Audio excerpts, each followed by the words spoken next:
Hi, Captain Dan here, Sail Channel Islands. Right now we're in Vintage Marina back in Channel Islands Harbor. But we just spent the last 6 days going out to San Miguel Island and Cuyler Anchorage. It's a really interesting trip, probably the prettiest anchorage in all of the Channel Islands, but it can be an adventure.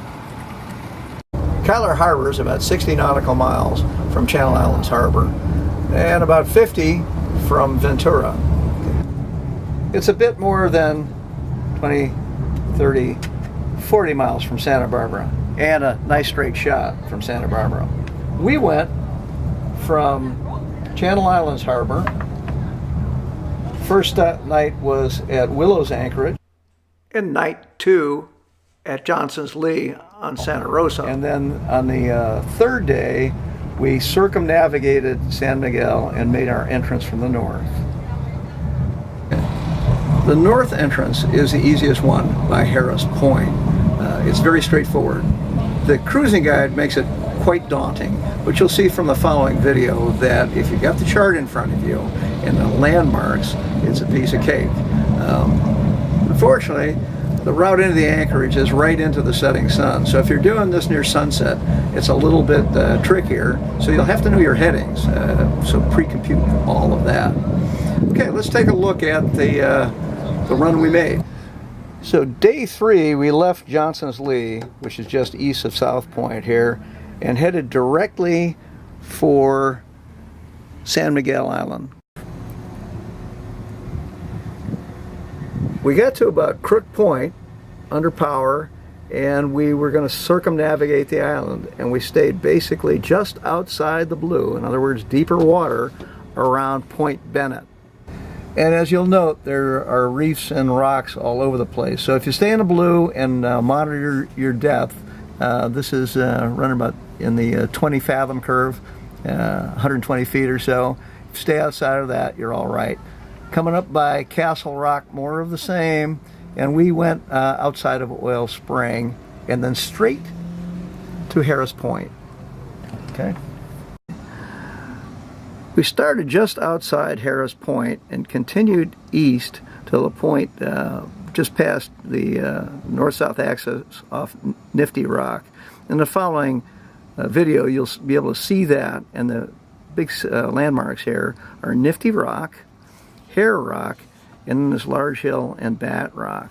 Okay, so the basic strategy was to come about a couple of hundred yards off Nifty Rock, aim for a couple of hundred yards off Hare Rock, and then let Bat Rock move back to about 5 o'clock, and we turned into the anchorage, and we dropped the anchor right there. If you stick to that route, there are no hazards that you can't see. If you cut Bat Rock too closely, which you probably won't because it's rather forbidding, you could get into some shoal water up here. Prince Island, excuse me, off to the east is not part of the game here. If you decide to depart to the east, come down to Judge Rock, staying in 30 feet of water, so monitoring your depth very carefully, by Gull Rock and east, and this will, if you stay just a few hundred yards off the beach in 25 feet of water or so, then you miss Clover Rock, and then you're clear to the east. Okay, we're on our way. Here's Harris Point, Cardwell Point in the far background, and Prince Island on the left. Let's take a close look at the landmarks.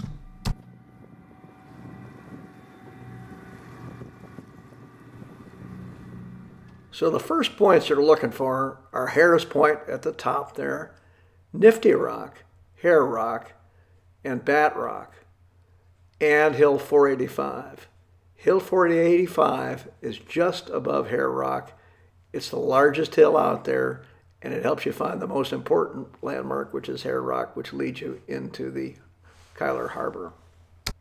Okay, here in the still you can clearly see Hill 485 peaks above all the other rocks. Hare Rock's just below it.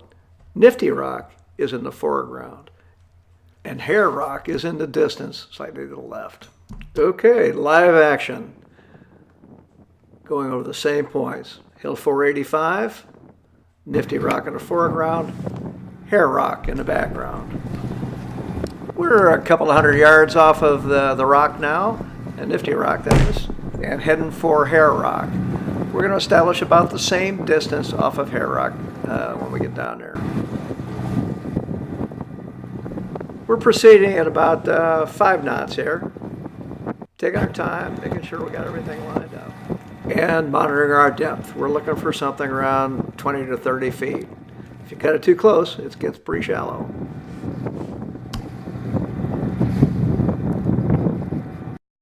We're getting in pretty close to Hair Rock. Beyond that, we're looking for Bat Rock, which is right at the end of the peninsula. Be coming up here in a second.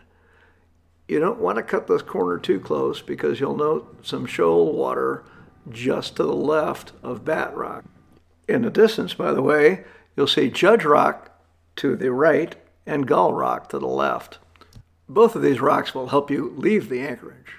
Okay, here we are coming around Bat Rock. There's the drying area and shoal area right as we enter the anchorage. And lo and behold, we've got company. Pretty unusual to have anyone join you out here. Well, it's a couple hours before sunset, so we're not getting blinded, but you can see how that might work if you're a little later.